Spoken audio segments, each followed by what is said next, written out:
It's only worth it if you work for it. It's only worth it if you work for it. I won't stop till they hear me now. I won't stop till I wear the crown.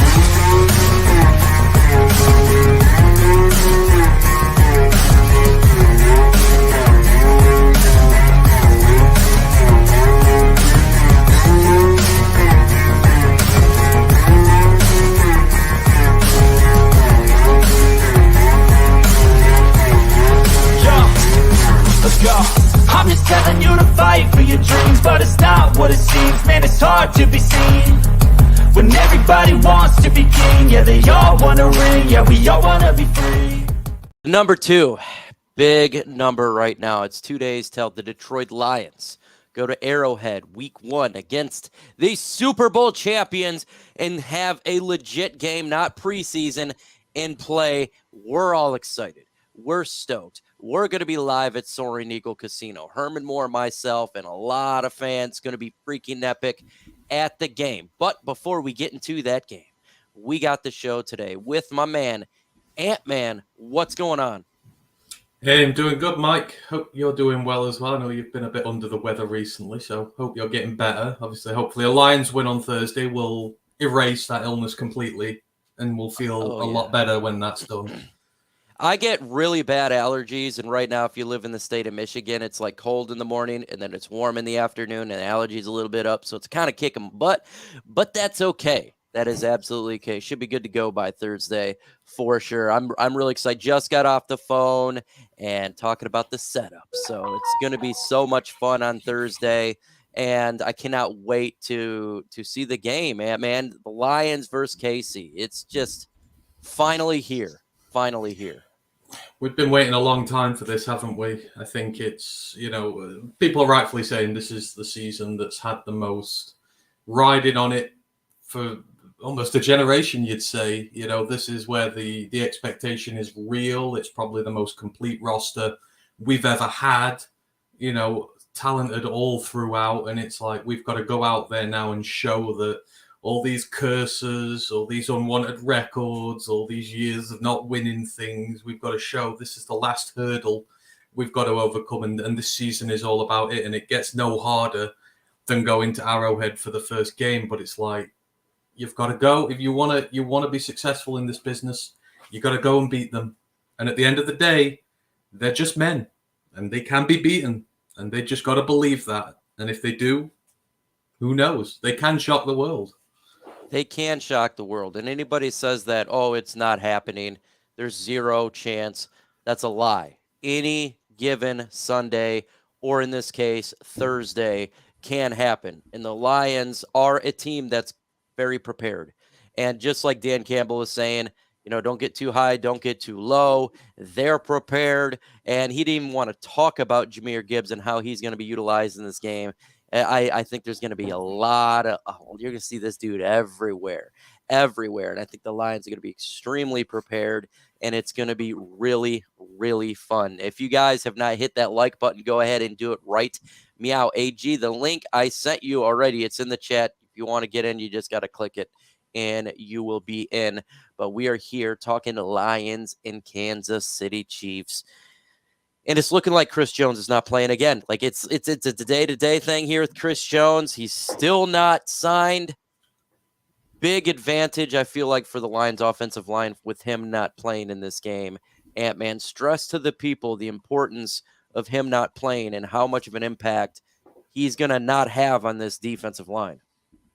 I mean, he's one of the best D tackles in the league, period. The guy gets double teamed. The guy gets so much attention, and yet he hits double-digit sacks. He collapses the interior, and he just makes everything work because they've got a young core of edge rushers there still learning. And when you've got that guy in the middle who takes up all that attention, who causes all that chaos, it allows them to get one-on-ones. It allows them to influence the game. It allows the linebackers to come up and blitz, hit those gaps that he's creating as well. Everything runs through this one guy. And that is what an all-dominating defensive tackle can do for you. Collapse the center and everything else around it. It's just like a tidal wave. It just all comes, the wall starts breaking, the pressure comes through everywhere. Without him in there, you can now stop that hole from ever appearing. Like you said, in our case, we can open that gap up now. We can let Gibbs go to work. We can let Monty go to work. We can give them some space to get into. We know Monty's great when it comes to missed tackles. We know that Gibbs, as soon as he gets some green field, he's gone. You're not going to catch him. And, it just allows us to reverse the tide of pressure. It's not going to be coming at us now. We're going to be giving it to them. That's how pivotal he is. So, I mean, obviously, I think we still go under the impression that he does. Until that is announced, until that squad is announced, I don't care. I think he's playing. But this is absolutely huge for this team. And now it almost places more pressure on you, though, doesn't it, Mike? The trenches, we feel like even with him in there, we feel like we're matched up well trench-wise. Now, we got to say we got the advantage here, and we've got to go out and win it. We've got to go and show that we can go there and dominate on these lines. You're right. It is a little bit more pressure because you got a player who's not going to be in there that's dominating force. So if you don't come out and dominate upon that offensive line, there's going to be a lot of question marks. Like, what is going on here? Now, I'm not worried about that. The offensive line, at least for the Lions starting, is really, really good.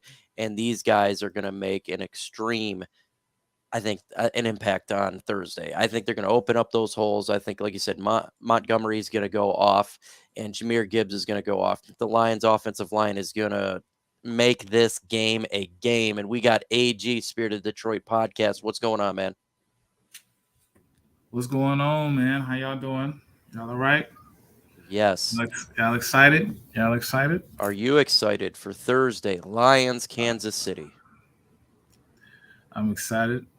I've placed my bets. I've done the thing, and hopefully we go out there and get after it.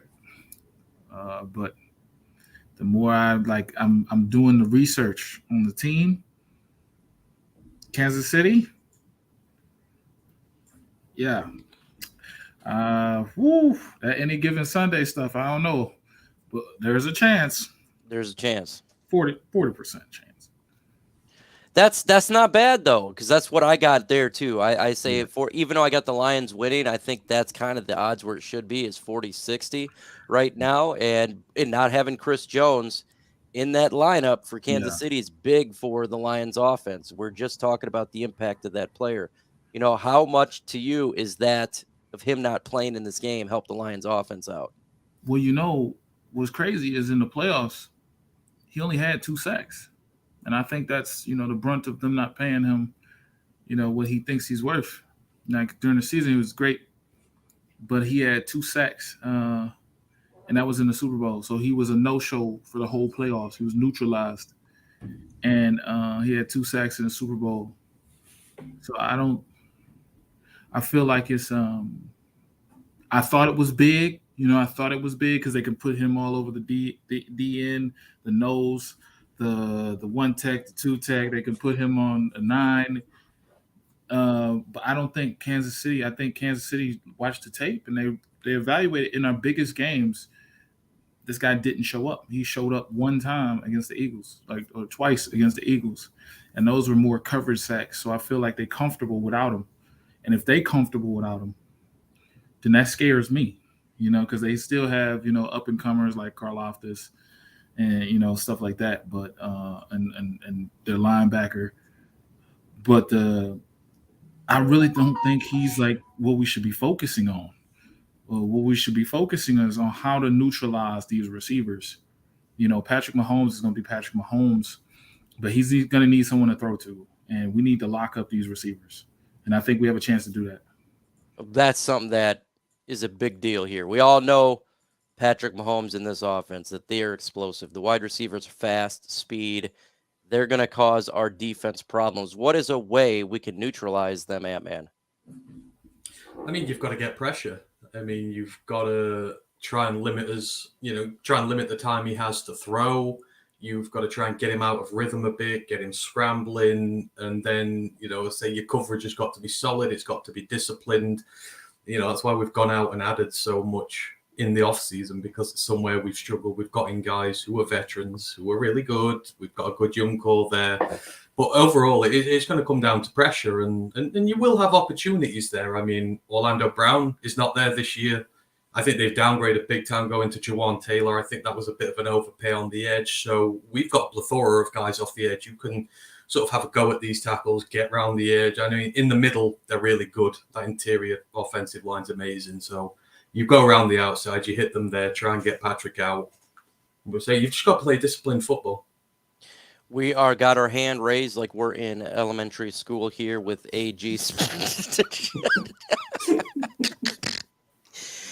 Yes, I am the teacher. Go ahead, student. You're lucky you're my brother. You're lucky you're my brother, man. You know I had to do that. That's my dog, man. Oh man. So go ahead, man. Like for me, I'll before I let AG go, for me, I think we got a good defense, what we can do, but we're not going to stop Patrick Mahomes. My way of stopping Patrick Mahomes is running the football and offense for us, keeping him on the sideline and consistently going on long drives, sustained drives, pass, run, stay. Don't be doing no 3 and outs. You do 3 and outs and you consistently give the football back to Patrick Mahomes in this offense. Eventually, they're going to put up points. We've seen it multiple times. So offense, you got to be sustained. I think we can get a couple turnovers and stuff like that. But at the same time, Patrick Mahomes is a mobile quarterback. He makes big plays all the time. And we got to be good on offense to kind of keep him neutralized. If we get this game to the 40s in points, that's going to suck. You know, I want this game to be like a 32-28 type of football game here and lower Patrick Mahomes' ability to make these plays where out of nowhere there could be a minute left in the game and he can get a touchdown like that. I don't want that to happen. What about you, AG? I've watched,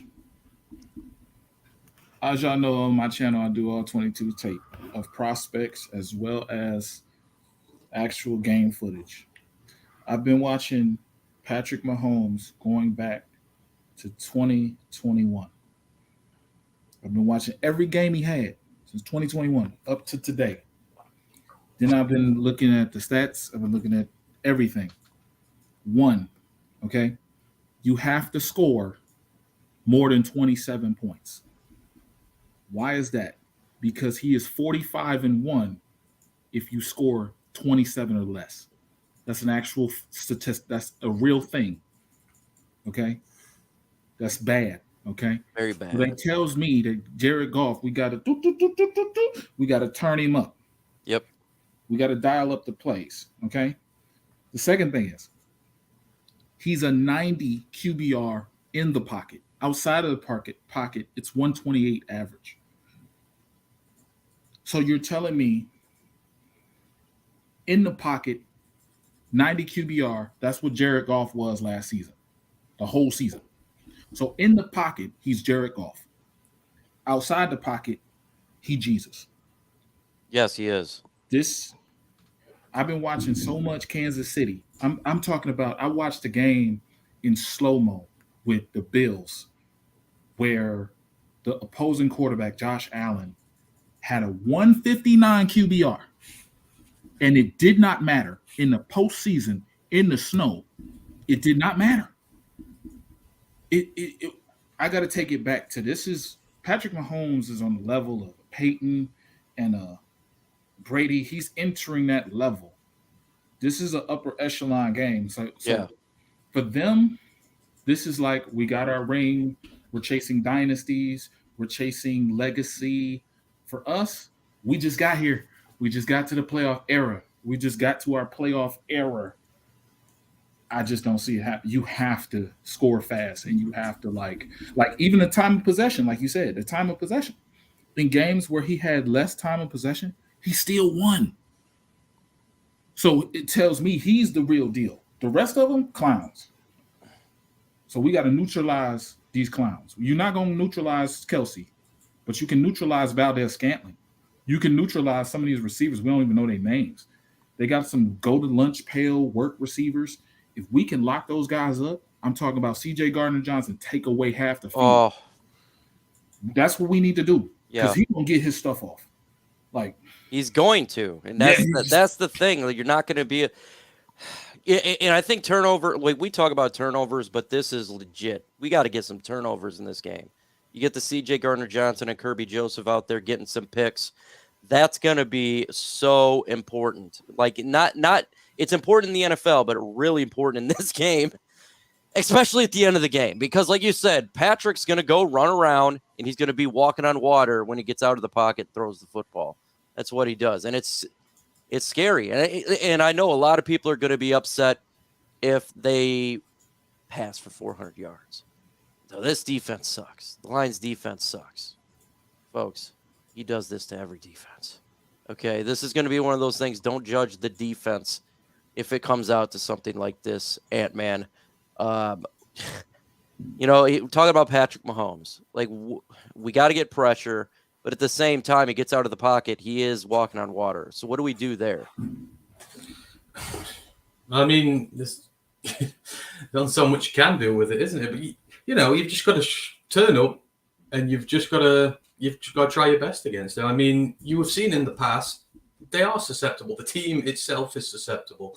I mean, the one thing that will always stick out is when the Bucs did them in the Super Bowl. It was the front seven that collapsed everything, kept him running, just kept him off. And it happens very rarely, but, you do have to bring the pressure against him. You do have to try and find a way. You can't just sort of meekly sit there and go, well, he's going to pick us apart. Let's not even try. You've got to go out there and you've got to try. You've got to come up. And we've got a wide variety of guys we can use now. We have guys with elite speed you can send in there. Your likes of Houston, who you can send in. You've got guys who set the edge well now. You've got guys, so you've just got to be creative with your packages, your looks against him, and, find a weakness in there. Obviously, these guys, they're coaches. They look at everything in the book. They do what they need to, and, they'll find a way to do it. So, but you can't just assume you're not going to do it. You've just got to keep trying until you find his weakness. They've changed his offense 3 times. Like in 2020, he had a lot of deep passing. They led the league in deep passing. Last year and the year before that, I'm watching 5-yard curls go for 70 yards. He's doing everything at a hyper efficient level. What I mean to say is he is Jared Goff on steroids, because his average throws, like EPA, was dead last, but his stuff was going like 50 yards. Because even after he lost Tyreek Hill, like they had 5-yard, boom, 5 yards, 3 seconds, boom, boom, boom. Like, I don't think you know the level of player you're dealing with. Like, I didn't think when I came into watching the stuff, I was like, yeah, we can stop Patrick Mahomes. All you got to do is, I was thinking that because I was like, yeah, he's just, but I watched like every game for 2 years. Like, I've watched the all 22, a little sped up, slowed down. I was like, how's he making this play? How's he seeing cover 2, cover 1? He's calling checks at the line. This is not no regular player. So you have to then when you put the stats with the tape, you see what's going on. Like, he's throwing 5-yard passes and he's still having a 400-yard game because his receivers are taking off. Like and it's like they've built on their offense. Oh, we can't do deep no more. Okay, we'll be hyper efficient, 5 yards. Oh, we can't do that. We'll go deep, intermediate. Oh, we'll run the ball. Like it's like they've been a chameleon for the past 5 years. So that top 5 offensive stuff doesn't matter. Like the Detroit Lions being top 5 offense last year, that don't matter because now you got to stop this guy because he's going to score with you. Like with everybody else, that mattered because he was the number 1 offense in every metric: EPA, yards, touchdowns, efficiency. Like I'm getting chills, man. I just want to come out the game healthy, man. I just want to not look like a fool. That's all I can say. I don't want to look like a fool and the Lions get blown out. That's the last thing we need. Folks, I'm going to be live on the radio, The Huge Show, West Michigan, here at 3:25 p.m. talking Lions in Kansas City. So tune in to the radio, West Michigan's biggest one. So listen to The Huge Show, myself talking some Detroit Lions. It's going to be fun here in a couple of hours. Also, we're going to be live streaming the game at Soaring Eagle Casino. play-by-play live commentary, post-game show, and while the game's taking place, Herman's going to be talking to fans. He's going to be giving out stuff. It's going to be epic. So make sure you show up. It's going to be real fun. It's going to be awesome. So have a good time there. Okay, so we talk about Lions. We know it's going to be difficult. What is your score prediction, Ant-Man? I mean, I've had us losing this ever since the schedule came out. I don't think we can beat them. I think it's too much too soon. I think you're going to look somewhere along the 38 to 30 margin. I reckon we've got enough to put points down on them, especially. But as has been mentioned, Patrick is just an incredible guy who is incredibly hard to stop. And the thing with our defense is a lot of it's new and a lot of it is still young and it's going to take time to gel. It's talented, but it is going to take a bit of time. So I think we're going to lose by about a score, roughly something like that. But I expect us to be competitive. I do. So I think the over and under right now, I don't know the exact total, but it's 6.5 point. We're underdogs right now. I think it's 57. 57. Last time I checked, or 56.5. Yeah. Oof, that's a good number right there. What do you got, AG, for your prediction in this game? 56 underdog? 56 points? No, we're 6.5 point underdogs. That's the over and under of around 58 or something. Okay. The Bills defense and the Baltimore Ravens defense gave him 25% pressure rate on 30 snaps, right? They pressured him like 8 times on 30 snaps, and it did not matter. They sent 8 people. It did not matter. Like, just be respectful. Just be respectable. When you go out there, like my lines right now are like Amon-Ra 2 touchdowns, right? And then I got Amon-Ra a touchdown in the first and second half. I hate to talk bets. I don't know if you allow that behavior, but I'm just saying. Just make sure the Lions do something. They're going to lose. I don't know if it's going to be no body bag, right? Because there's still a way to beat the Chiefs.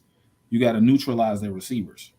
You got to let Kelsey get his, and you got to take away Valdez-Scantling, all these other bums, because those guys can get off. They've all had individual games where they got off. Like Kelsey is probably top tight end in today's era. Like, it's not even a question. His offense, everything about what happened with Kelsey and the Kansas City Chiefs is like, it amazes me this guy got drafted in the 3rd round. But we have to score with them. Yeah. And it might have to be like, remember Green Bay and Arizona in 2009? Oh, that game was with Kurt Warner. Yep, it got to be like that, nuts. Where we have a takeaway. If you have, like, the Kansas City lost to the Colts last year, and this is what I've seen on film, and then you know why they lost to the Colts? Because they had penalties. They came out flat. They killed themselves in the foot. It wasn't nothing the Colts did. So the only hope we have is if they shoot themselves in the foot. Like, they're hyper efficient. Like, everything you want, everything you think Jared Goff is, fan base, not Mike, fan base. Mahomes is that. Plus that, but if they hit themselves in the foot and we start getting takeaways and locking their receivers down, we're just going to allow Kelsey to do his work and Mahomes to be Mahomes. And maybe if we score above 27, we got it. Maybe 34, 43. That's what I'm thinking. I differ with you guys, and it's not drinking. Apparently I'm drinking a Kool-Aid. I got the Lions winning this game, 32-28. Anybody that knows me knows that I'm generally more the pessimistic type of guy. When I look at the wins and losses last year, I had 7 to 8 wins. We went 9. I got the Lions doing the unthinkable and winning this game. I believe that Ben Johnson is going to put out such a good offensive game plan that we're going to be able to score points. I think we are. I think we're going to get 32 points in this game. And to end the game, get Patrick Mahomes, they're going to get theirs. We're going to get a turnover.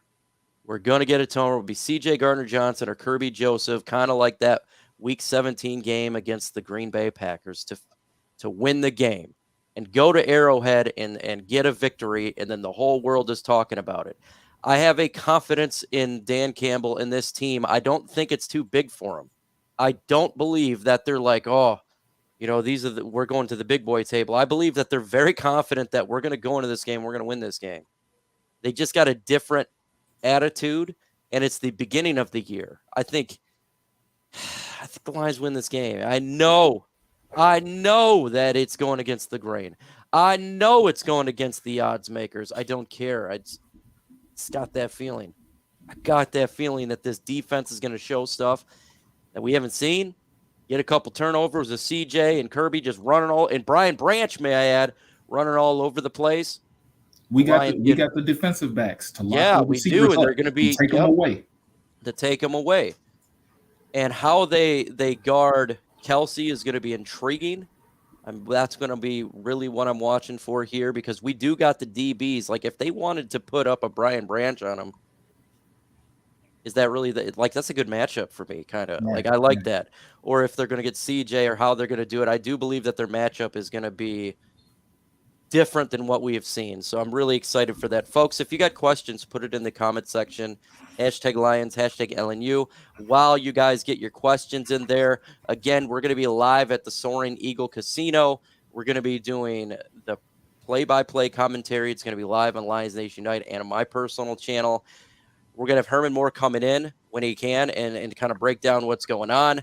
It's going to be epic post-game show. Herm's going to be with us as well. We're going to be talking about what took place. And if you're like, you know what, I just want to hang out, there's going to be a lot of former players. There's going to be giveaways. You're going to be able to hang out and have a good time. And it's a bar. So if you like to drink, get your drink game on, folks. It's going to be rowdy. If you were there for the NFL draft, you already know it was freaking epic. So make sure you guys show up there. It's going to be really, really fun. Am I the only one nervous about AG's plan to contain Mahomes? No, I think everybody's nervous about that. I mean, I ain't got no plan. I saw this man run this way. He threw this way. I'm just there is no plan. There's just like, look, just take away the receivers, do the best you can, and if you got to score above 27, like it's almost, check this out. There's like tiers, right? I hate to take away from you, Mike. Am I overstepping, Mike? You're definitely not overstepping. Go ahead. The tiers, the Lions have ascended into top 12 in the league. I think they have ascended with the talent. They are a top 12 team. And I think based on the roster, they are probably the fourth best or the fifth best team in the NFC. Yeah. I think so. Based on the roster, based on the depth. You know, I do breakdowns like this on my channel. Mm-hmm. The AFC is an earshot level of play over there. Yeah, with it's way high. With roster, with cap. Like, I looked up the teams with the number. Check this out. I looked up the teams with the top 5 offense that didn't make the playoffs, because I was confused how we have a top 5 offense didn't make the playoffs. Top 10, right? There's like 18 teams that did the same thing we did. There's 18 teams. Most notably the Chargers. Most notably Joe Montana in 91. Or not Joe Montana, but the other guy in 91. Like, there's like teams like, so that top 5 stuff, like a top 5 defense matters way more. I need that defense to elevate. And I think they're going to start beating teams like Seattle and stuff like this. But that cluster of teams where it's like Eagles and Chiefs and maybe San Diego, no shot. #Lions, who has the most tackles this year on defense? Ant-Man. I'd probably go Anzalone again. He'll be playing at that inside linebacker all season. Generally, by rule of thumb, they get most. So purely for that reason, it'd be Anzalone. Truth Teller says, who is the great wide receiver in Kansas City that Detroit has to concern themselves with? AG. You're just talking about. Go ahead. The great wide receiver. What do you mean? Like the best wide receiver on the Yeah. team? So what I found is their wide receiver core is really like sketchy, right? It's sketchy because anyone can get off, right? So Valdez Scantling, he likes to go over the middle. He likes to be that big target over the middle. He didn't have his first 100-yard game until the Super Bowl. He didn't come up big till the Super Bowl. Sky Moore has some games where he's like amazing. Kadarius Toney has some games. I don't know. It's like our receiving core, whether everybody can get off. So you might as well neutralize everybody. You know, the major threat, I would say, a person you can't contain is Kelsey. And I still count him as a receiver because they flex him out wide. They put him in a slot. They move him around. He's their target. He's their number one target that you got to worry about. Over and under 100 for St. Brown in this game. I'm gonna take the over. He'll get over 100 yards. There's going to be a lot of offense in this game. There's going to be offense. This is not going to be some defensive juggernaut type of game at all. Like, I could see there being a ton of yards. And like I said earlier, if it happens to the Lions defense, don't destroy Aaron Glenn in this defense in this game. This is Kansas City. Give it. Don't instantly say, oh, it's trash. This is what they do. Sometimes teams just do it, and there's not a thing you can do about it. It's like the Lions offense. We can go against a good defense, right? We're still putting up points. We're putting up yards, so it's one of those things. It's one of those things. That was the same question here. Let me say, who else is going on Thursday? Put it in the comment section. If you are going on Thursday, you should be. Ant-Man says, it's 90 over here. It must be 90 over there. Ant-Man, it must be hot over there. For us, that's incredibly hot. I know for your lot, it's like, middle of the night type weather. But for me, that's unbearable. We don't do hot weather in this country. Says Motor City Pride says Detroit Lions win by 10. I think Detroit keeps Kansas City under 24. Look, if we do that, then Aaron Glenn should be MVP of the game if they can keep him under 24. I can hope it. I don't think that's going to be the case. It's going to be quite difficult for them in this game. Who do you think, just taking a guess there, AG, who will be the X factor for the Lions in this game, offense or defense? It'd be defense, because I think this game is going to come out on the turnovers, especially that secondary. Like our secondary with Brian Branch, Gardner Johnson, Kirby Joseph, I did a scouting report on. And while other people were saying Kyle Hamilton, okay, Kirby Joseph's that guy. We need to, on the back end, like all four of those guys. Even Mosley, if Mosley gets the start, or whether it's Sutton and 23, like that secondary needs to be the X factor. It does. We need to get turnovers, and more turnovers in this game. And when Mahomes starts improvising, because he will, he's one of the best improvisers in the game. And I don't know why people like statue quarterbacks, because this guy is literally improvising everything. Everything's an improvise. Everything he does. And then just the defense breaks down after a while because you can't just do like it's consistently running around. So there's not a lot you can do, and that's what he's going to bring, and that's going to be the difficult part, is how they manage that and stay very sound on defense when the play is going awry where he's running around, because it's never works. It never works. What do you think for you, Ant-Man? X factor player, offense or defense? I mean, the offense is. I mean, both are, but if we realistically want to win this game, you've got to score a lot of points. You have to keep up with them. It's what the Rams did with them a few years ago when Goff beat them. You've got to keep scoring. You've got to keep putting up points. And most importantly, you've got to win the time of possession. So you've got to be smart. You've got to be methodical. You've got to try and, have good drives, but eat the clock up a bit, keep Mahomes on the side. And, that's our strength. The offense getting us points there, that they are going to be the ones who dictate this for me. And plus then it means your defense is fresher. You can keep guys fresher. You can keep your edge guys fresher. You can keep your DBs fresher. They're able to come on with a bit more extra juice in the tank. Because if you keep them out there for ages with Batcher, you just go grind them down and, destroy them methodically bit by bit. So keep them fresh, keep your drives good. It's got to be the offense. And with Ben, it's ever evolving. And that's why the Chiefs are so good. Avery keeps mentioning about how they keep mixing up the offense, how you can't deal with them. It's because they evolve. You've got to keep evolving. You've got to keep ahead of your competition in the NFL. And unfortunately, no one's been able to figure them out. And we have to do the same. And we have the personnel this year with Jameer, with all these extra guys, and with a fully healthy offensive line now to keep evolving our game. So I think we can certainly keep up with them point-wise. They're going to be the guys who win it for us, for me. X factor for me, and I've said this 100 times, and I'm going to say it 101 times, is Jameer Gibbs. I think the way that they're going to use this guy in this game is going to be outstanding. He's going to be lined up all over this offense. I think you're going to see jet sweeps. I think you're going to see everything from Jameer Gibbs and how they're going to be able to exploit the defenders for Kansas City utilizing him, because Kansas City is going to have a hard time against Jameer Gibbs. I think he's going to gain a ton of yards in this game, and if he can break a couple big ones, I think that will do it offensively for the Lions to have that breakaway big time play. Defense, like I said earlier, it's going to be CJ or Kirby with an interception at the end of the game.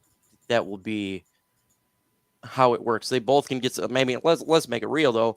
Lions defenders are all good at getting turnovers in the way they picked up. So, but I'd be one of those guys getting there for sure. If you got questions, again, throw it in the comment section. Here it says the Lions have a top 5 offense. Chiefs are missing their key defensive line playmaker. How do they hold the Detroit to 20 or less? I don't think they hold Detroit to 20 or less. To hold Detroit to 20 and less, it seems extremely difficult. The Lions' offense is potent. I think they're going to be better than last year, and it's not like the Kansas City defense is juggernauts. And I know it's going to be loud in Arrowhead. I'm not concerned about it. I feel like Jared Goff and Frank Ragnow communicate really well, and they can do their nonverbal. I think the Lions are going to put up more than 20 points. I think it would be extremely unlikely they get below that. Unless they just sort of break up. I mean, this is the thing for me with them. It's all about the mentality this year. Can they win under pressure? Can they put up points under pressure? They've had very few games under Holmes. They've had one game under Holmes and Campbell in the 2 years where they've been under pressure. That was the Carolina game last year when playoffs were a real thing. And we froze. Now you're coming into this season, there's genuine expectation around the building. Can they carry on playing this aggressive, free-scoring style of football with that pressure on them in an environment where they're going to have to do silent count? It's more the mental aspect here. The only way the Chiefs will keep us below 20 is if mentally they get to us and they stop us and we have a few 3-and-outs, we start doubting ourselves, and then things sort of fall to bits. I think this team's got the mentality to do that, but that would be the only reason that they would keep us below, is if they get at us and the pressure becomes too much. They had a top 5 offense at 1-6. Yep. They had a top 5 offense at 1-6. These empty stats don't matter. I'm literally telling you, you had a top 5 offense and you didn't make the playoffs. Yeah, we also had a bottom 32 ranked defense in the first 6 games. It don't help when your defense is 33 out of 32, because it was really, really bad. But I think this Lions offense is going to go. I think it's still going to go. It's going to be a juggernaut. And remember, like you were saying, that we're 1-6 and we had a top 5 offense in the first 7 games. Guess what? That was DJ Chark wasn't even doing anything in that game. There was no connection going on, and they're still rolling. So if people are concerned about that, I wouldn't be too concerned. One Pride, is this the first time our offensive line play together without injuries? Yes, it is. Halupuli Vati Vaitai finally is going to go, and I think that's an impact. Very, very big impact. That Lomas Brown before last year said that Big V would be having he's one of the better offensive linemen for the Lions. And guess what? He got injured. So now he's going to be back in, and the Lions' dominant offensive line, I think, is going to be even more dominant. I think it's a really good offensive line. What do you think about that O-line there, Ant-Man, with Big V finally fully in the game? Well, I mean, it'll be a game changer for us, to be able to finally put these 5 out there and to finally have some continuity. I know we've gotten by previous, and we had the top 5 offense last year. But that guard position has just been a niggling source of problems. And, you know, when we weren't doing so well last year, Cowboys, Patriots, games like that, we were not scoring any points at all because we couldn't establish the run, because we were having issues. You've got the top 5 guys out there now, so they should be able to keep the run game running smoothly. You know, the pass blocking should be really good. I'm just looking forward to them kicking ass, really. Like, say, when they're all going, when they're all in sync, one of the best units in. And that's always a good thing. To have a top unit on the offensive line will just mean everything flows much smoother, you know, and consistently. As I say, we did have blips last year where the offense didn't fire, so hopefully that doesn't happen again. Will David get more goal line carries than Gibbs? Yeah, he's absolutely going to get more. First off, Gibbs is not just a running back. He's going to be all over this offense, wide receiver also. But if you looked what they did with Jamal Williams last year, he was getting all the goal line. I think it's going to be the same thing with David Montgomery. He's going to get a ton of those goal line options. I don't know if it's going to be the same as Jamal Williams. It just was a crazy amount that we're getting at the 1 yard line, but he'll get more. I don't know. I don't think you can replicate what happened last year. It's just very, very difficult, but for sure. My house is treating me well. It's really nice. Somebody said who's the number 3 running back on this game. I didn't see where it is, but it's going to be Craig Reynolds. He'll be our number 3 running back for this game and going forward, unless there's an injury. That's who's going to be the number 3 guy. Number 77 missed practice today. I haven't seen it. It must have happened while we're live, so I didn't get any update on that. What do you think about the Isaiah Buggs thing, Ant-Man? Yeah, he's not going to be playing in this game.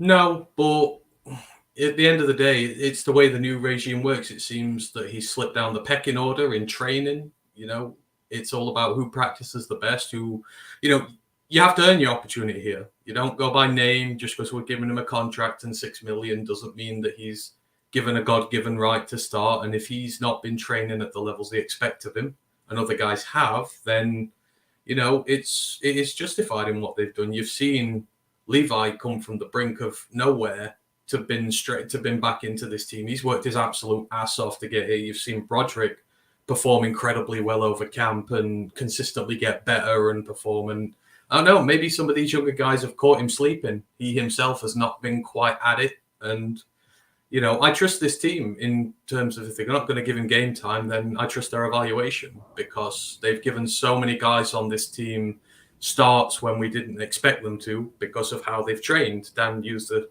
example today of James last year, how they just couldn't keep him off that practice squad, how they couldn't keep him from making plays. It's like, right, it's time. Give him his opportunity. You have to earn your way here. And if they say he hasn't, I trust them. What do you think about the Isaiah Buggs thing, AG? Isaiah Buggs is not a factor.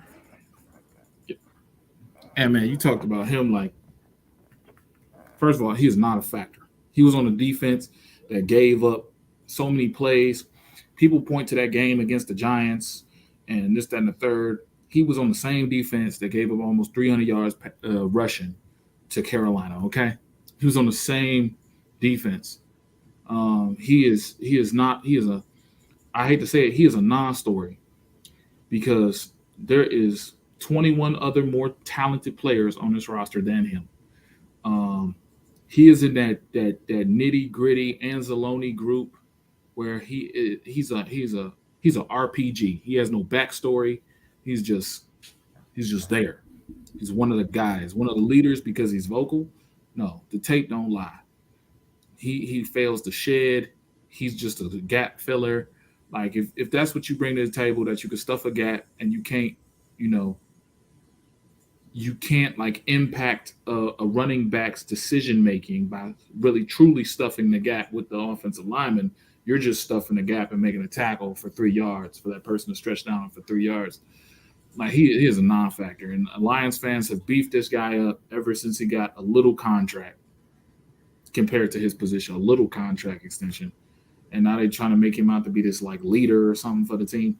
I guarantee you, all that heart and all that crying stuff and them speeches don't mean nothing to Dan Campbell. Okay, he's the only one doing the speeches. So when people talk about Isaiah Buggs and they, we're sad about it, and don't be sad, get glad, because you got What is this? Is this the trash?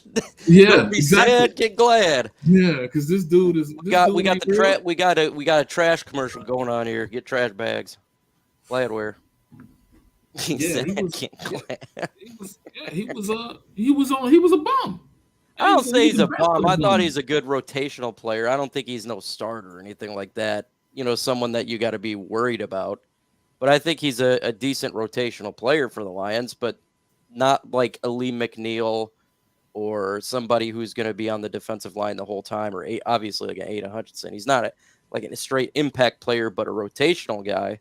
You got to have your depth, right?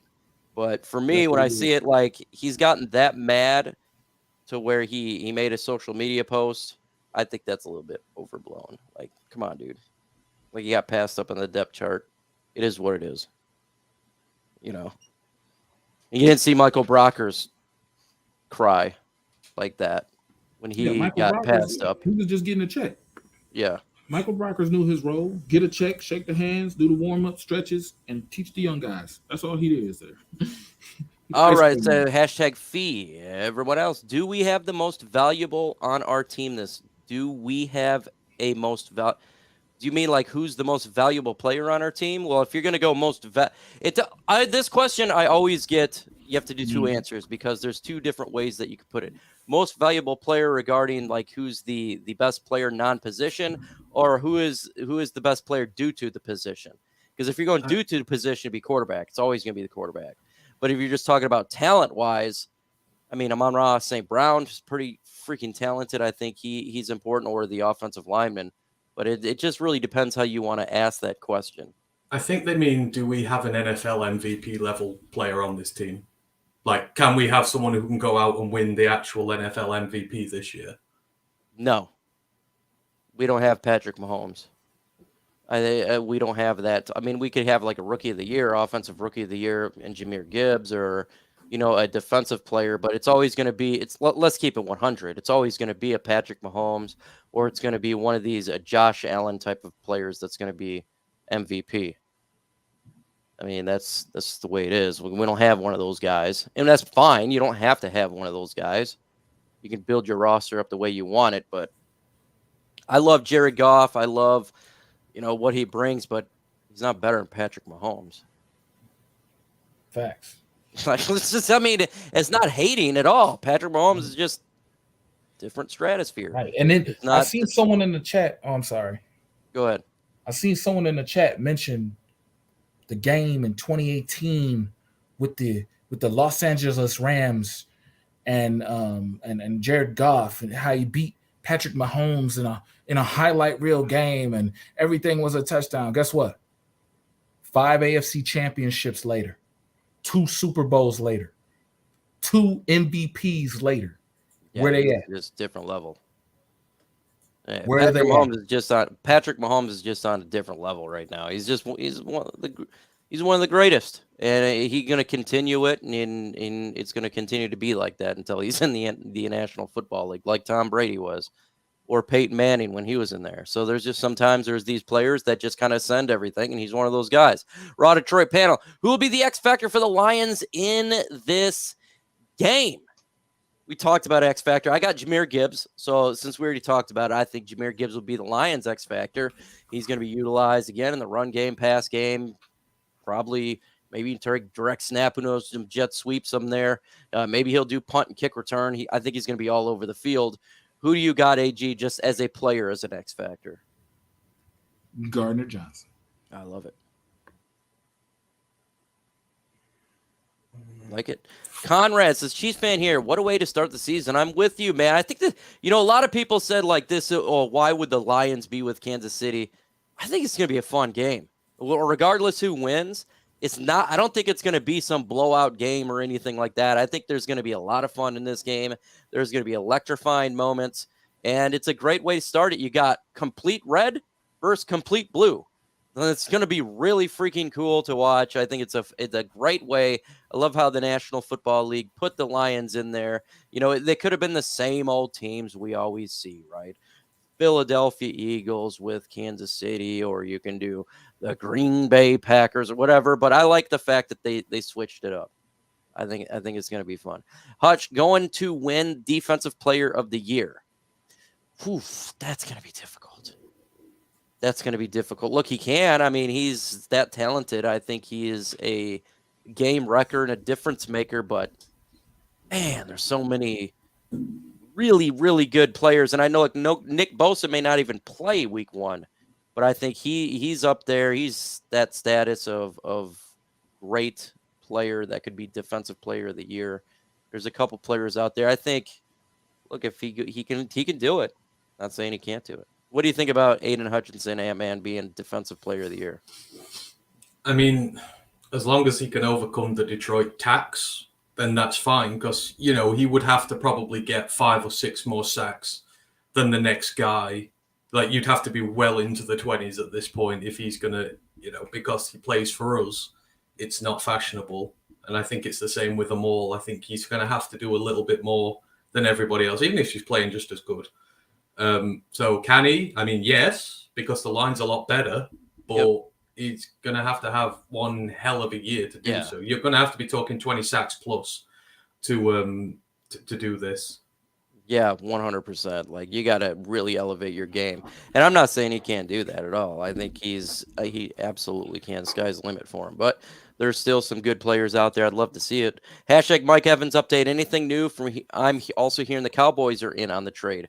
Yeah, there's a couple teams on there. You got the Lions, Cowboys, Patriots, and there's another team in on it. I don't think it's really the compensation at this point, because if you trade for the player, you got to extend him. I think that may be really the hiccup on there. But, yeah, it's the same thing. We're hearing it's a daily process when it comes to Mike Evans. I think, well, maybe it gets – my personal belief, it happens before the trade deadline. Like, if the Buccaneers are bad like we think they're going to be bad, then they go ahead and trade him. But I don't think it happens, like, right now type of deal or before Thursday or anything like that. I'll wait before the trade deadline, because if you're the Buccaneers, you're still going to get a nice draft pick out of it. You're going to get some play with them, and then you're going to be able to get a good draft pick out of it. So they'd really have no reason to do it right now, just like we did with Golden Tate. We trade him, or we trade for Snacks Harrison. So I think that's a situation like that. Let's see here. Being more specific, do we have an offensive or defensive MVP or an offense and defensive rookie? I think rookie we do. I think Jahmyr Gibbs could be offensive rookie of the year. I believe it. Hell, man, like, you could even go Jack Campbell up in there on defense, right? Like, he could make an impact for sure. I'd say more likely Jahmyr Gibbs. What do you think, man? Oh, I think we can sweep the rookie awards. I do genuinely believe that we can sweep the rookie. I mean, I would not go as far. I think if Gibbs is given enough game time, and it's not hyperbole because I've said this all season, I reckon he'd have a shot straight up at Offensive Player of the Year, like the main one. I think he could have a Camara type season where he's putting up 2,000 yards. He could shock everybody. But certainly for the rookie awards, we can sweep that. I mean, defensively, yes, we could, because, you know, the edge room is deep. The line is better. So someone is going to have the opportunity to fill their pockets and to do really well. But obviously, you need to really have the winning record to go with it. But I don't think on offense we do, unless Gibbs just goes super crazy. On defense, I do. And then the rookies, I think we can sweep them.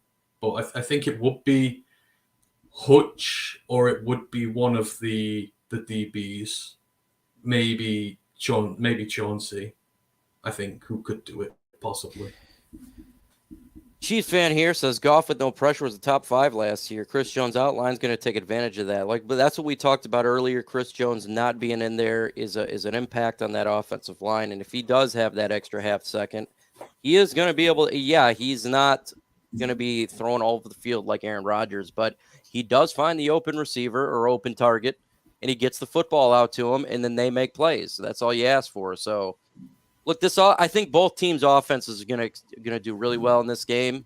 I think it's going to be an offensive game, and it's going to be a fun one. Whether your Lions win or Chiefs win, whatever it is, who you root for, I think it's going to be a fun game.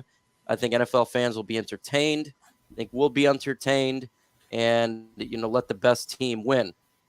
But the Lions have a chance. Like for people to say, "Oh, there's just zero chance," that's not reality. No, and the coaches can't think like that. It's like, I get what has been said about the Chiefs and the evolving offense and everything, but it is your job to counter it. Now, the reason the Chiefs have been so good over the last few years, as I've said, is they've always evolved that offense. They didn't win the first Super Bowl and go, you know what? This system we've got here is fine. They kept dialing it up, and then teams came back the next year and thought, right, we're going to get them this year. And it's been said, they went from going long to going short. They always adapt what they're doing so that teams cannot adapt to them. That's what the great teams do. But you as a defensive coordinator has got to go, right, look, I've got to look through all this tape, look what they do, and look at what works. Because teams have had success against them. Broncos picked him off 3 times last year. They had like 25 pressures in that game. I don't know what it says about pressure, but you can make him make mistakes. The front 7 of the Bucs team caved him in the Super Bowl. I know it's a Super Bowl and we're talking about things, but it can be done. And you have just got to take the lessons and apply them to now. And you've just got to keep going. You can't just, you don't have this defeatist attitude of you've just got to live with it. You've just got to adapt, and you've got to be better, and you've got to scheme well. And I think we can. It's the same with our offense this year. We've got to adapt. We can't play the way we did last year. Teams will figure us out in a minute, and we'll be a top 50. We'll be a top 50 in offense, not a top 5. Got to keep going. Got to keep adapting. And I believe we have. We've got the firepower on that D line to cause them problems. I bid domain. Who's the third down back, Gibbs or Montgomery? Ask me on what down it is, because I'm not. If it's a long one, if it's a 3rd and 7, I'll go with Gibbs. If it's shorter, I'll go with Montgomery. But at the same time, this is Ben Johnson, so he's going to switch it up. It's hard to tell. Like I think that's what's really good about having our offensive coordinator. He does so. He's not the average OC where it's run, pass, punt, or anything like that. So he's going to switch it up. But I would just go by the rule of thumb. If it's shorter, it's Montgomery. If it's larger or a longer distance, it's going to be obviously Jahmyr Gibbs. Ant-Man, tell the folks where they can find you.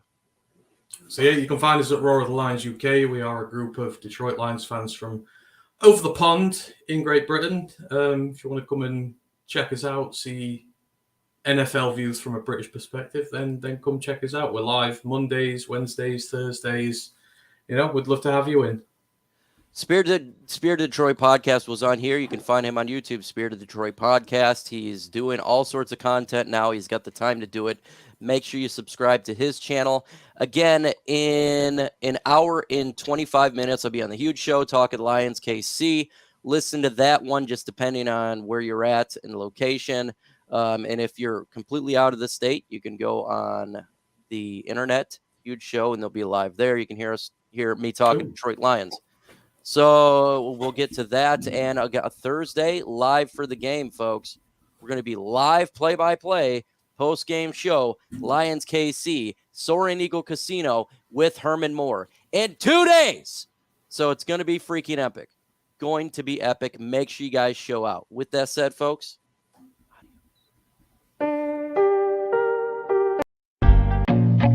I feel nauseous, believe me. Never had a lot of shit come easy. Had to work hard, struggle just to be me. Had to rise up just so they could see me.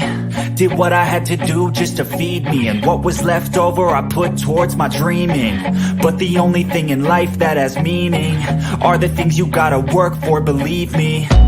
Take into your hands a plan. Your own hands can land your own brand. And damn, I feel like no one takes accountability. They want the credibility, convincingly unwilling to put in the hours it takes to get some power. Don't be fucking sour. Take a cold shower. Scream until you're louder. Work until you're prouder. And fuck all the doubters. They're just downers. I swear to God they all let me down. I always fought